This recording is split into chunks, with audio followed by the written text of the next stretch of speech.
Hello, it's Molly Reamer with your Goddess Guidance Club resources for January. Our theme for this month is Begin, and the goddess we are honoring is Yemaya.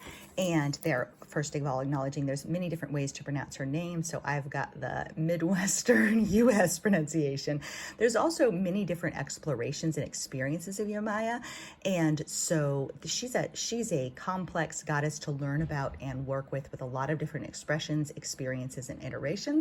I would like to acknowledge too that as a white person of colonial European descent, I am not really the best person to teach about her. And so anyway, I've linked to some resources below your Goddess Guidance pack to explore more in-depth work with her. I still think we can honor and learn from goddesses from many cultures, even if we are of white colonialist European descent, but we do need to be mindful of appropriating practices that are not our own, so we can draw inspiration and guidance from this powerful being without taking her over or acting like she belongs to us. So anyway, I did want to acknowledge that at the beginning. And the other thing I wanted to mention is that Yemaya is an Orisha from the Yoruban tradition, and she has she's present in Brazilian practices, in Africa, in African practices.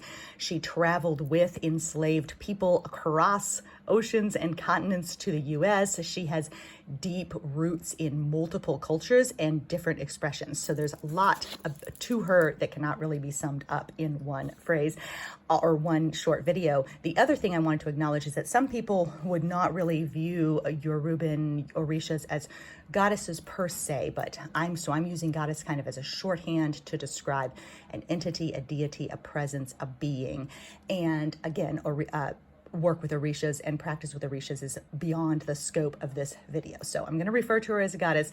I find that when powerful female spirits, presences, deities are represented in cultures, they usually really are goddesses. Sometimes they can be demoted, so to speak, and referred to as a saint, etc., to make them more palatable to modern day practice. But one of the things I find really inspiring about Yemaya is how she has persevered and survived across cultures and continents and has made it. Like, there's really it's impressive to see the survival power of goddesses. So in brief, Yemaya is a Yoruban Orisha with many powerful associations with water, as well as with the sea and mothers and women in general, as well as with mermaids and the moon. She's sometimes referred to as the queen of fishes, the queen of the sea.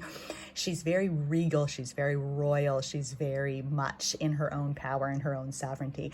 She is a protector, a healer, a guardian, and a guide, particularly of parents and children, but really of everyone. Originally, she was a river goddess. She traveled across the sea with her people when they were enslaved and forcibly transferred from their original land. And she is an original source of freedom, power, and strength, and an inspiration for perseverance, for discovery, for power, for claiming your own magic. So she is felt in the sea, in water. You may wish to, if you live near the ocean, you may wish to visit to honor her. You may wish to keep seashells on your altar this month. You may wish to make a little dish of salt water to use for a self-blessing and keep it on your altar this month. But let her remind and inspire you of the power of perseverance, resilience, and new beginnings. So your kit for the month includes your Story Goddess Oracle card, which can be assembled into what I call a card buffet or an inspiration oracle packet to draw upon for guidance and support as the month unfolds. You also have your matching bookmark and your sticker pack of affirmation stickers to help inspire you through the month and to also help you in assembling your packet. For fun, this month I've also included a mini set, so you can use that in miniature. The bookmarks are probably a little too tiny, but there it is.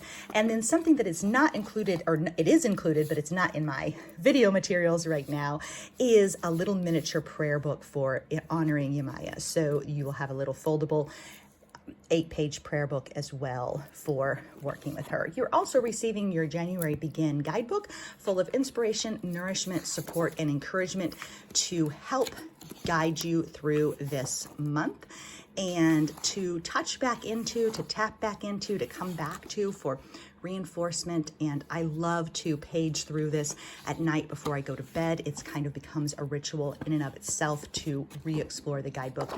This book will also be a part of shaping our community practices this month in our Goddess, or our Living Our Magic community practice lives, which take place in the patron-only Facebook group on Mondays at 3 o'clock. So we will use the guidebook to support that community practice.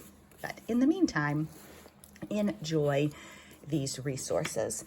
And so I did want to read you the little prayer I had chosen.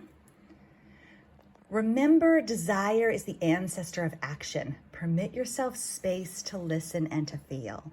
And remember to affirm to yourself, I am clear and connected. I am clear and connected.